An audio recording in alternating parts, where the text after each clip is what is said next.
Hi, I'm Benny Bell with the Surpass Estate Group, and this is Real Tip, Episode 4. Thank you all for taking some time out today and checking in with us. Today, we're going to talk about 6 mistakes that the average home buyer makes when going to buy a brand new build, a brand new, never lived in, new construction, brand new home. But before we get to that, I just want to take some time to let you know that you can find us here on YouTube, Facebook, Instagram. Stop by, give us a thumbs up, subscribe, let us know what you want to talk about. Send in your questions. That's the premise of this whole show, is to go over questions around real estate. So if you have any questions, send them in and we'll do a segment. I promise. So today, like I said, we're going to talk about 6 mistakes that people tend to make, the average home buyer tends to make when purchasing a new build, never lived in, brand new home. So, number one, budget. That's the beginning conversation when you're going to buy a resale, a condo, anything. Know your budget. Be vulnerable with yourself. Be honest with yourself. Know how much you want to spend. You're already pre-approved. At this point, you more than likely have already had a conversation with the lender. If you have not, most home buyers, most builders, they will have their own in-house lender. I actually don't know of any that does not. So, and I'm not suggesting that you do go through them. All I'm saying is that at this point, you're more than likely already pre-approved. But however, if you're not, you still want to know your budget. There are a number of different calculators out there. You can kind of do some mock-ups and then know exactly what you're spending versus what's coming in.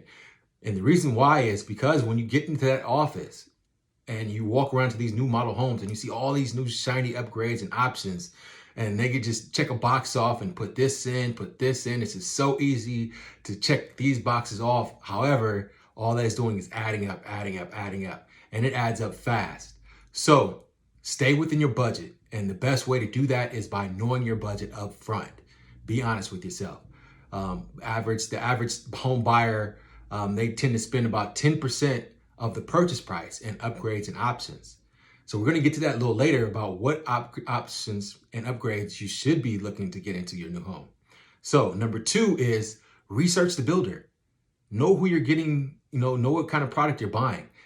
Search the internet, search home buying formats, websites, forums, door knock the neighborhood. If you're coming in and it's not the first phase, they might be 2 or 3 phases in. There's people that are already living there. Door knock the neighbors. Ask them, what's their feedback on the home builder? What's their feedback on the construction? What's their feedback on on the neighborhood? Ask them, what their thoughts are on any warranty items that may have come up, any manufacturing malfunctions that came up, anything wrong with the appliances.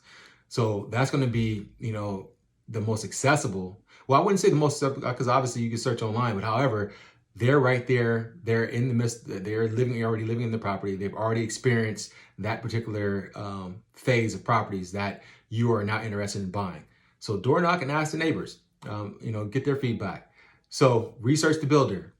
Google, look for the reviews, check the state compliance office, whoever authorizes the contractor's licensing and the builder's licensing.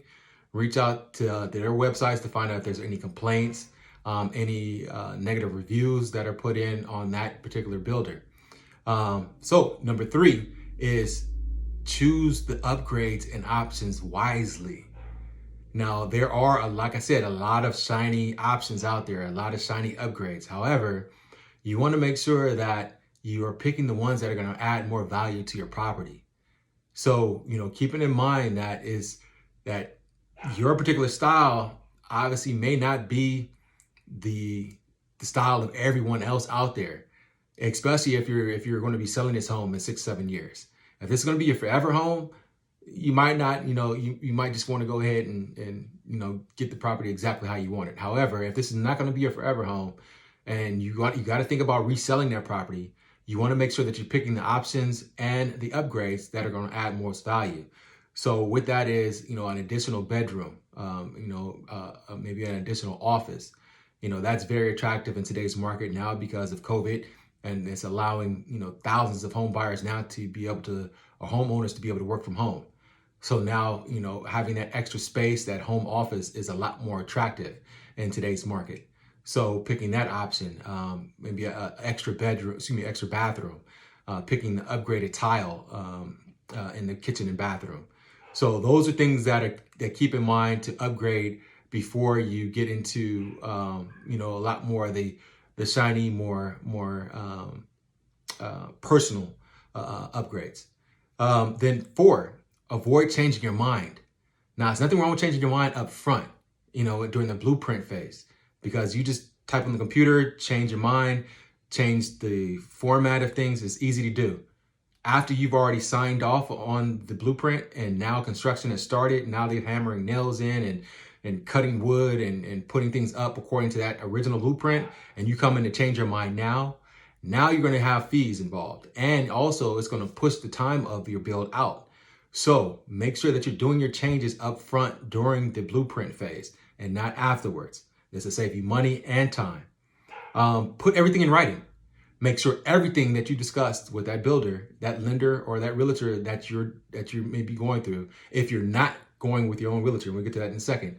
If you're working totally with the builder or not, make sure every conversation, every upgrade, every option, every discussion around timelines, every changes that you've made, everything is in writing. After the contract, if there's any changes to that contract, so any amendments, any addendums, make sure everything is in writing. And then also, number 6, bring your own realtor.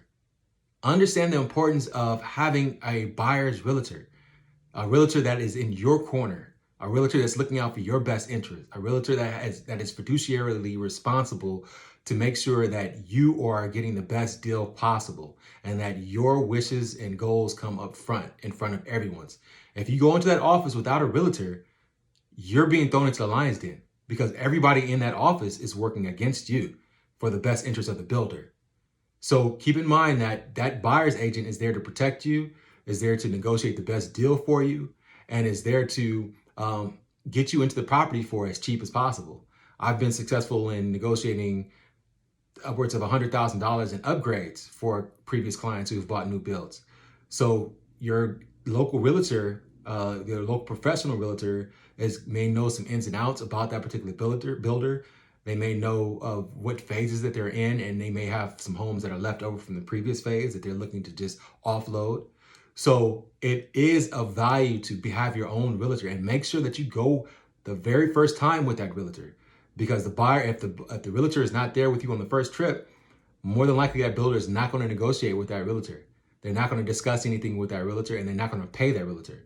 So if this is your realtor and you want them to get paid and you want them to look out for your best interest, make sure you take them with you on the first visit, so that way they can sign up with you. And that way they'll be able to negotiate the best deal for you and protect you throughout that process.